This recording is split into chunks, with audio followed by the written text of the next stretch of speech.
So drawing two students, here is an overview of your new project, the Expressionist Self-Portrait. Project is here in the project section, and there are a couple of assignments up here in the assignment section that you'll need to know too. So basically you're drawing yourself because it's a self-portrait. Here's a few examples. So notice the colors on this one. Colors are very expressive. They don't convey a particular emotion necessarily, but they're expressive, right? And you can read into that whatever you want. Notice the texture. See how it's a little bit streaky and textural, even on the face, which normally would be shaded smoothly. So the technique and the style can be expressive in the way it's shaded, the way the marks look on the paper. Here's one that's a little bit more expressive, not because of the way it's shaded, but because of the expression. So the expression on the face can be funny, it can be joyful, it can be angry, surprised. Try to show some kind of an emotion. The colors here were a little bit more realistic, and the hair on this student's hair, that's actually the colors that her hair was at that time. But still, lots of color, even in the kind of normal looking skin tone, lots of color is used there. Color is going to be a big thing here to express yourself.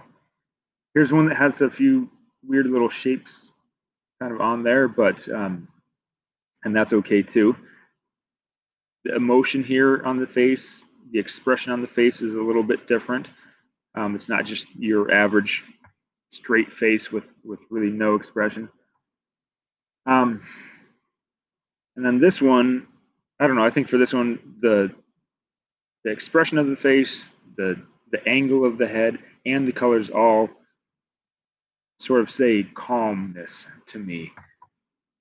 So you can use the colors and you can use your style to convey an emotion. That's one thing I want you to try to do on this project.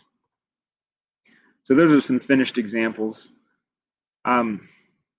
Before you even get started with the coloring, first of all, you need a photo. Okay, here's a couple examples. Just notice how much space the face takes up. There's not tons of background space. It's not a bunch of other people. It's just you focusing on your face. An expression like this would be fun. You know, this is something you're going to work on for a while, so have fun with it. Do something interesting. Here's another one. Again, kind of a funny expression. This one is not portrait oriented. This one's landscape oriented, but zoomed in on the face, that's taking up most of the space. So that's just a couple compositional ideas on how much space your face should take up in the photo. And once you are finished sketching your rough draft, you're going to turn that in here. There are some examples of what the sketch should look like here. Just basic lines, a little bit of shading if that helps you is okay, like this one. Using those lines going across the face to help get everything in the right place and the right proportions is okay too. So that's the sketch. The final bigger project will be turned in here in the projects section. One more thing in the projects section that I want to show you is this how to draw a self-portrait packet.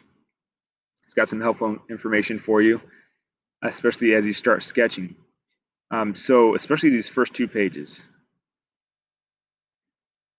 One thing to remember is that the eyes, which would be here, are about halfway down the face from the top, which would be up here somewhere, to the bottom. Eyes should be about halfway down the face. Don't put eyes up on your forehead. Pay attention to the bone structure. Even if you don't see that as much, it is affecting the shape of your face. So look at these points and on your own photo and make sure you are paying attention to what those look like.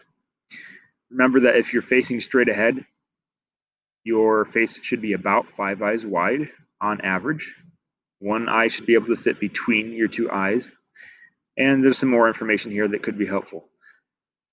Keep in mind, though, that if your photo shows your face turned at all, not looking straight ahead like this one is, some of these proportions rules may not apply. So there's other stuff on here you can look at. I suggest take a look through all of it, but especially focus on page 1 and 2 here, and use that to help get that sketch started. So the main thing, guys, is you're drawing yourself.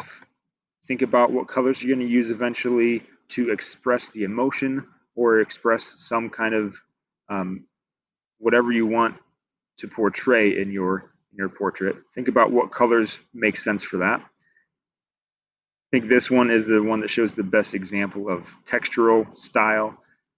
A few famous artist examples of Expressionism are here. Edvard Munch, The Scream. You guys have seen this one before.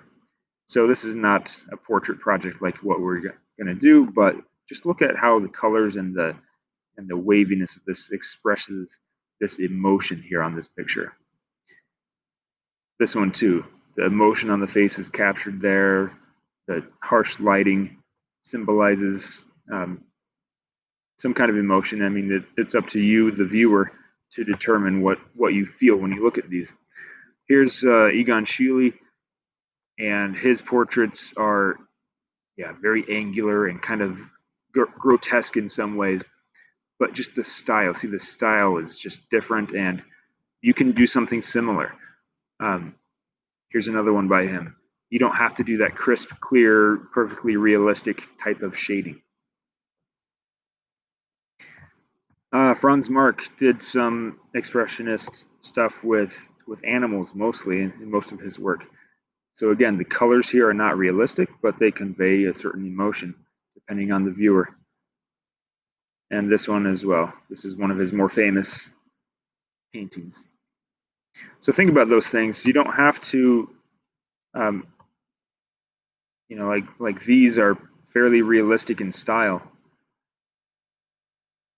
You don't have to do it like that. It can be a little bit more rough, textural. If you have a certain style of your own, try it.